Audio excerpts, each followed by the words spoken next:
नमस्कार, जय श्री राम। मैं हूं अभिषेक तिवारी और आप देख रहे हैं द अभिषेक तिवारी शो। भारत का सबसे बड़ा खुलासा, भारत के विरुद्ध षड्यंत्र की परतें खोलने वाले लोगों का खुलासा। मैं सिर्फ आपसे आपका 10 मिनट मांगने आया हूं। बस ध्यान से वीडियो को देखिए और हर सनातनी, हर राष्ट्रवादी तक इसे पहुंचाइए। संभव हो तो इसे व्हाट्सएप पे भेजिए, डाउनलोड कीजिए, कहीं चलाइए। मैं आपको इस वीडियो के ऊपर कहीं कोई क्लेम नहीं करने वाला। इस लाल घेरे में आदमी को खड़े देख रहे हैं आप, वो भारत की राजनीति का सबसे शक्तिशाली व्यक्ति में से एक है। या यूं कहे, भारत की 1% से कम जनता इसके बारे में जानती तक है। यह आदमी बांग्लादेशी सरकार के मुखिया मोहम्मद यूनुस के साथ खड़ा है। इस आदमी का नाम है विजय महाजन। यह आदमी राहुल गांधी का चीफ एडवाइजर और गांधी परिवार के एनजीओ राजीव गांधी फाउंडेशन का सीईओ है। जी, आपने ठीक सुना, यह राजीव गांधी फाउंडेशन का सीईओ है। यही आदमी राहुल गांधी के मेकओवर पीआर यात्रा जो थी, भारत जोड़ो यात्रा, उसका मुख्य सूत्रधार है। योगेंद्र यादव, इसका राइट हैंड है, दाहिना हाथ है। योगेंद्र यादव और विजय महाजन भारत की राजनीति के अंदर आंदोलन के नाम से सत्ता को परिवर्तन या परिवर्तित करने का लगातार खेल खेल रहे हैं। इसकी पुष्टि कहां से होती है? नदीम खान ने एक पोस्ट लिखा था। नदीम खान ने लिखा, जैसे बांग्लादेश में बदला है वैसे भारत में बदल देंगे निजाम।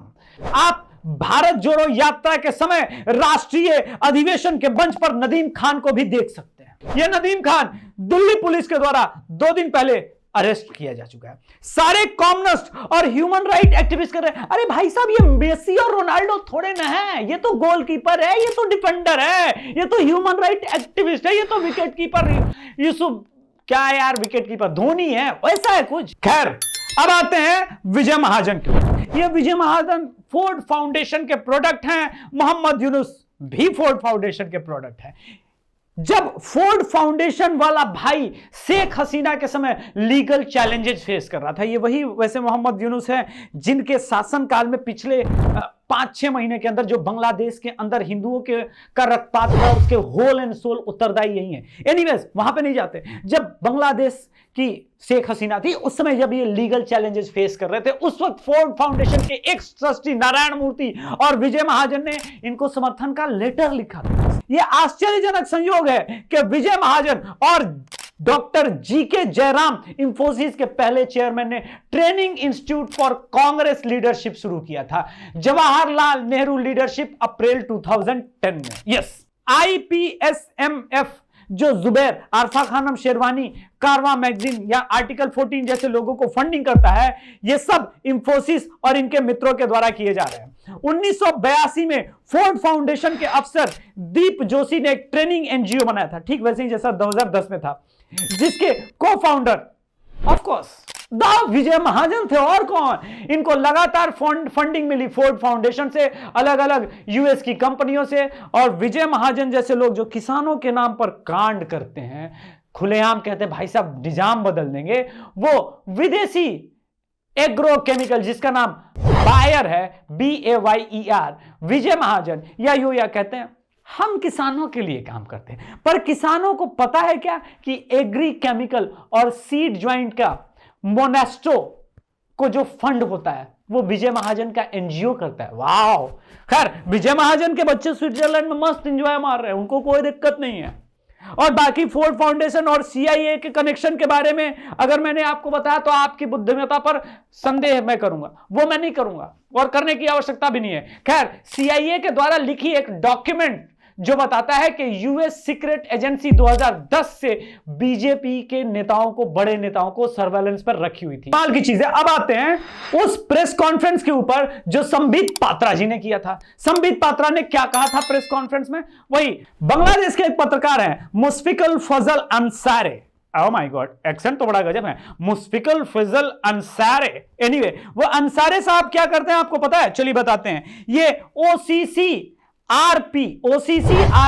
में काम करते हैं, भारत विरोधी आर्टिकल लिखने में माहिर हैं। इनफैक्ट इनकी आंखों में भी वही ख्वाब दिखता है जो आरफा खानम शेरवानी की आंखों में मुझे दिखता है।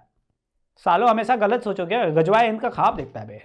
कितना गलत सोचते हो। एनीवेज वहां पे नहीं, मुशफिकुल अफजल अंसारी भारत के विरुद्ध जब इतनी सारी चीजें लिखते हैं, खुलेआम लिखते हैं, तो राहुल गांधी उनसे क्यों मिलने जाते हैं?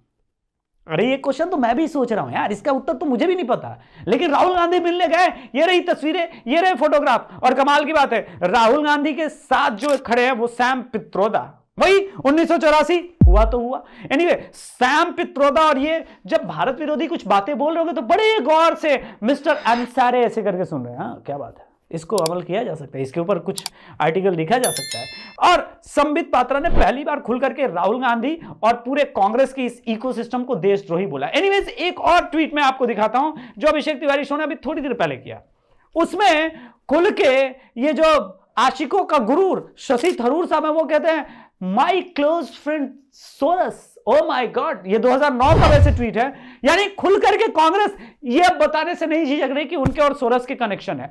तो भाई सोरस के जब इतने कनेक्शन है और सोरस भारत की चुनी हुई डेमोक्रेटिक सरकार को लगातार गिराना चाहता है, तो इसको क्या नाम दिया जाए? इस प्यार को मैं क्या नाम दूं? एनीवे जो भी नाम दूंगा अगले पार्ट में देखते हैं। ये भाई साहब है आनंद मंगले, इनके ऊपर चार्जेस और गंभीर। इन्होंने चीनियों से फंडिंग लेकर के 2020 में सरजील इमाम को पोस्ट किया था, वही सरजील इमाम टुकड़े टुकड़े गैंग वाला, चिकन नेक वाला, हाँ जो अभी तक जेल में बंद है।